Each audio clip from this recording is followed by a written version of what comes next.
പെട്ടെന്നൊരു ആനയെ കണ്ട ഇത് ഏത് ആനയാണെന്ന് പറയാൻ പറ്റും? ഫേമസ് ആയിട്ടുള്ള ആനകളൊക്കെ ആണെന്നുണ്ടെങ്കിൽ അങ്ങനെ അത്രയും തിരിച്ചറിയാൻ അല്ലല്ല, അത് കുറച്ചൊക്കെ തെറ്റി പോകാറുണ്ട്. എനിക്ക് ഒന്ന് അതായത് ഒരു ആനയായിട്ടും ഒരുപാട് നേരം നിന്ന് ഞാൻ അതിനെ കണ്ടു കഴിഞ്ഞാൽ ഓക്കെ. എനിക്കിപ്പോൾ രാജേന്ദ്രനെ എവിടെ വെച്ച് കണ്ടാലും, മനുശ്ശേരി രാജേന്ദ്രൻ ഉണ്ട് ഒരാന, ആനയെ കണ്ടെങ്കിൽ പെട്ടെന്ന് മനസ്സിലാവും.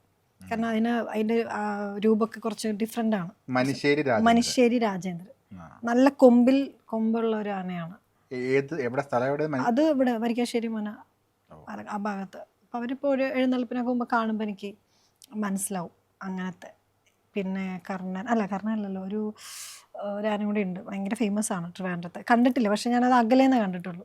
അത് ആളെ കാണാന്ന് പറയുന്നത് നമ്മൾ വലിയ ഈ ആനകൾക്കൊരു ഫാൻസ് ടീമുകളൊക്കെ ഉണ്ട്. അവര് നമ്മുടെ നാട്ടിലെ വലിയ സൂപ്പർ സ്റ്റാർസിനെ പറയുന്ന പോലെ ഉണ്ട് ആനകൾക്ക്, അങ്ങനെയൊക്കെ ഉണ്ട്.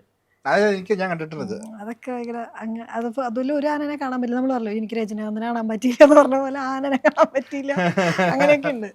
ആനപ്രേമി എന്ന നിലയ്ക്കാണ്, ക്ഷമിക്കുക.